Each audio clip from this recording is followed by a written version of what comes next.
Hello. हाँ बच्चों, उसी टॉपिक को कंटिन्यू रखते हुए तो आज हमने दो पार्ट में क्या क्या पढ़ा। काव्य किसे कहते हैं? रस छंद से युक्त वह वाक्य जिसे पढ़कर विशेष आनंद की प्राप्ति हो उसे हम काव्य कहते हैं। काव्य के दो भेद, श्रव्य काव्य, दृश्य काव्य। श्रव्य काव्य वो होता है जो कानों से सुना जाता है। दृश्य काव्य जिसे कान से सुनते भी, आंख से देखते भी है। श्रव्य काव्य के दो भेद, प्रबंध काव्य, मुक्तक काव्य। प्रबंध काव्य जैसा कि नाम से ही समझ में आ रहा है, जीवन के संपूर्ण पक्ष का प्रबंध किया जाए या वर्णन किया जाए। प्रबंध काव्य के तीन भेद हुए, महाकाव्य और खंड काव्य और आख्यानक या गीतिया। महाकाव्य जीवन के संपूर्ण पक्ष का वर्णन, नायक उदात्त चरित्र वाला, धीर ललित, एक गुण होना जरूरी है और तीन रस में से एक रस की प्रधानता। खंड का एक पक्ष का वर्णन, आख्यानक गीतिया जिसे आख्यान हो, पुराण प्रसिद्ध हो और उसे गाने के माध्यम से प्रस्तुत किया जाए। फिर काव्य साहित्य के इतिहास। तो काव्य साहित्य के इतिहास को चार भागों में बांटा गया। 743 से 1343 तक का आदिकाल। आदिकाल नाम से ही जाना जा रहा है, जो सबसे प्रारंभ काल, चारण काल, वीरगाथा काल आदि नामों से जाना जाता है। आदिकाल की प्रमुख विशेषता, युद्धों का सुंदर सजीव वर्णन, आश्रयदाता राजाओं की प्रशंसा।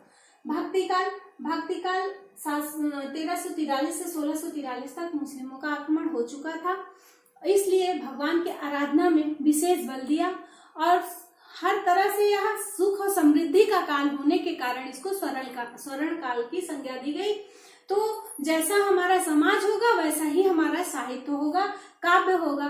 तो समाज का प्रभाव काव्य में भी पड़ा, इसलिए भक्ति काल को किस काल के नाम से जाना गया? भक्ति काल को स्वर्ण काल के नाम से जाना गया। भक्ति काल के दो प्रसिद्ध कवि सूर कबीर तुलसी।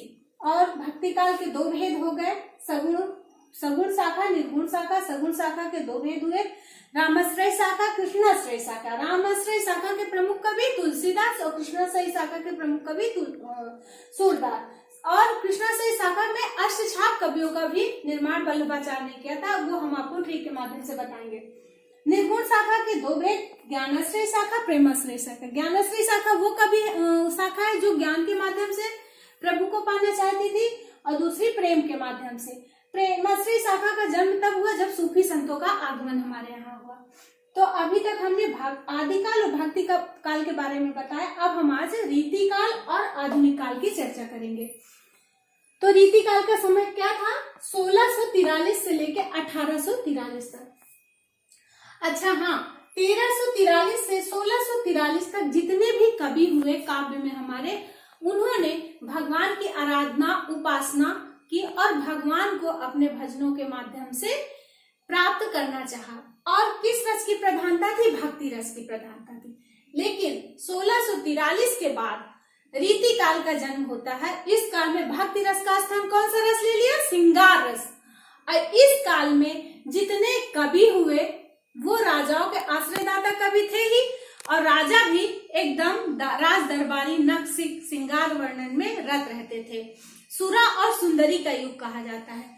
रीति काल को सुरा और सुंदरी का युग क्यों कहा जाता है? कि नायिकाओं के नख सिख तक का वर्णन किया जाता था और श्रृंगार रस की इसमें प्रधानता थी। और जितने भी कवि हुए उन्होंने इसी परंपरा का निर्वहन किया, इस कारण इसको किस काल की संज्ञा दी गई? रीति काल। अगर पेपर में आता है कि रीति काल को रीति काल क्यों कहा गया, तो आप ये बताएंगे कि रीति काल में एक ऐसी परंपरा चली थी जिसमें नायिकाओं के नख सिख का वर्णन और श्रृंगार रस की विशेषता थी, और जितने भी कवि हुए वो रीतिबद्ध रचना की, इस कारण इसको रीति काल की संज्ञा दी गई। रीति काल के कुछ कवि रीति मुक्त भी थे और कुछ रीति युक्त भी थे, कुछ रसवादी भी थे।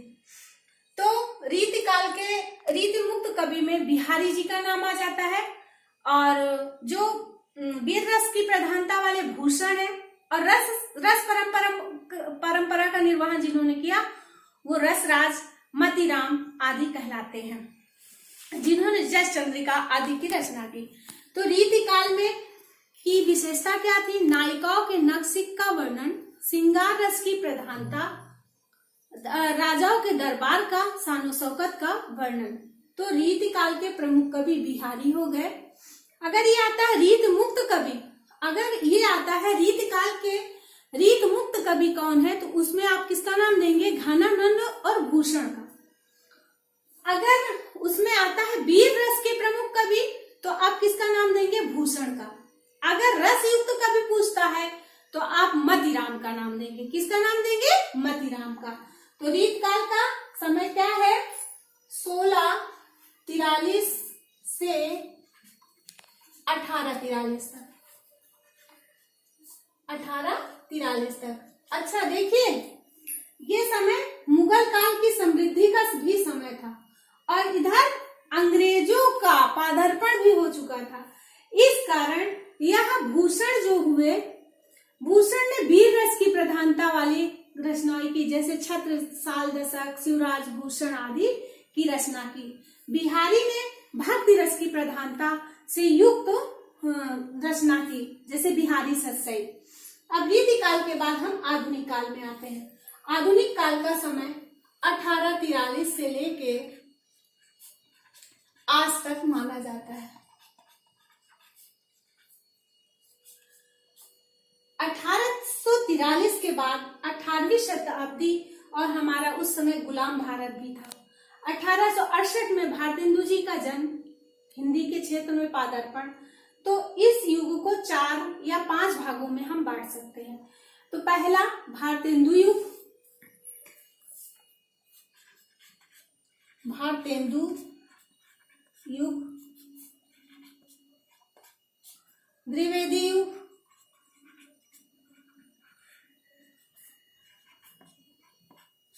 छायावाद युग,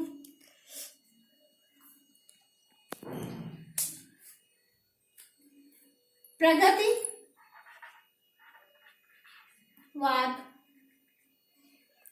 और प्रयोगवाद।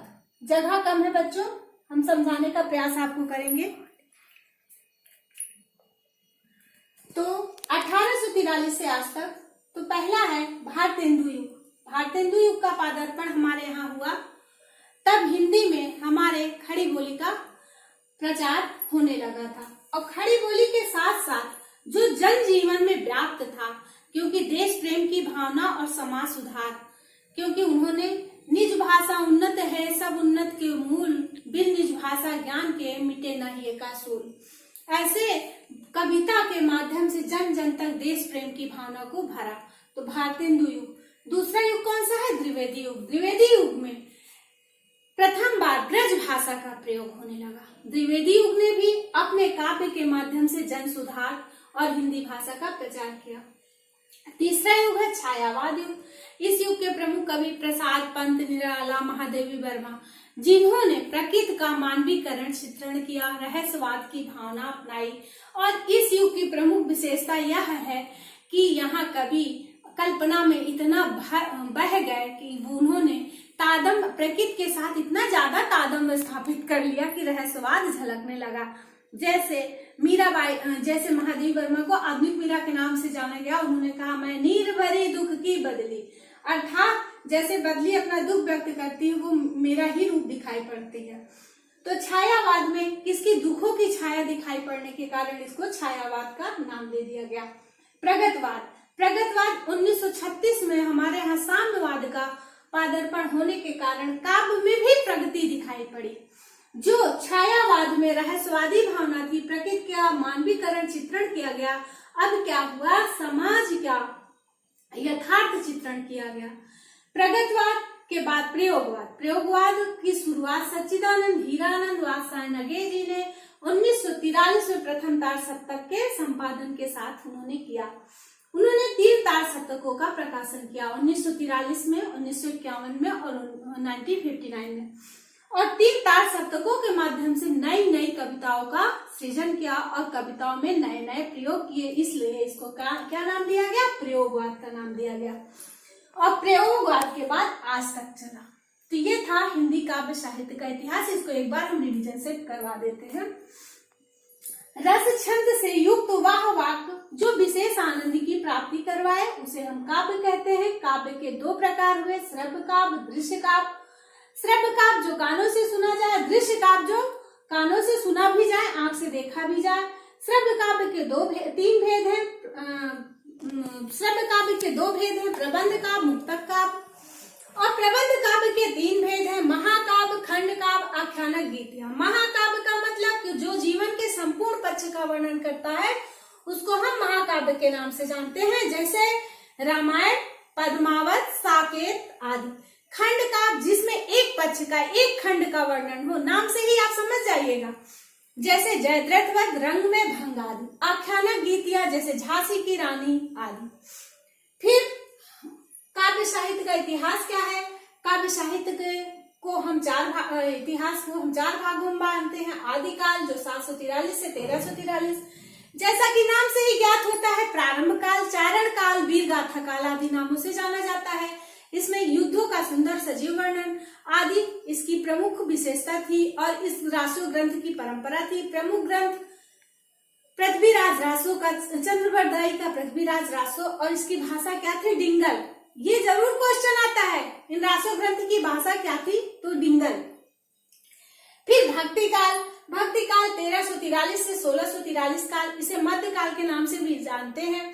जैसा कि नाम से ही ज्ञात हो जाता है, भक्ति काल अर्थात जिस काल में प्रभु को पाने के लिए आराधना की गई और वो काव्य में भी दर्शन होते हैं, तो उसे भक्ति काल के नाम से जानते हैं। प्रमुख कवि सूर कबीर, तुलसी।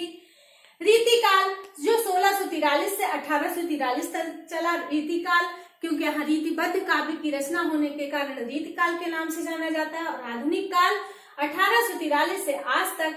1843 के बाद हमारा देश गुलाम भारत था उस समय, इसलिए इसके 5 भाग हुए: भारतेंदु युग, द्विवेदी युग, छायावाद युग, प्रगतवाद युग, प्रयोगवाद युग और जो आज तक चला। बच्चों इसको बार बार आप जूम कर करके देख लीजिएगा और इसको जो पीडीएफ है उसको भी पढ़िएगा, फिर उसके बाद इसको पढ़िएगा, आपको समझ में आ जाएगा। जो ना समझ में आए बीच में कमेंट करके आप पूछ सकते हैं। मैं उपलब्ध हूँ आप लोगों के लिए। लॉकडाउन में आपको बैठने नहीं देंगे क्योंकि इस बार हाई स्कूल और इंटर दोनों का आप लोगों का बोर्ड है, इसको विशेष तौर पे आप लोग पढ़िएगा। ये 9th, 10th, 11th, 12 चारों के लिए बहुत उपयोगी है। धन्यवाद।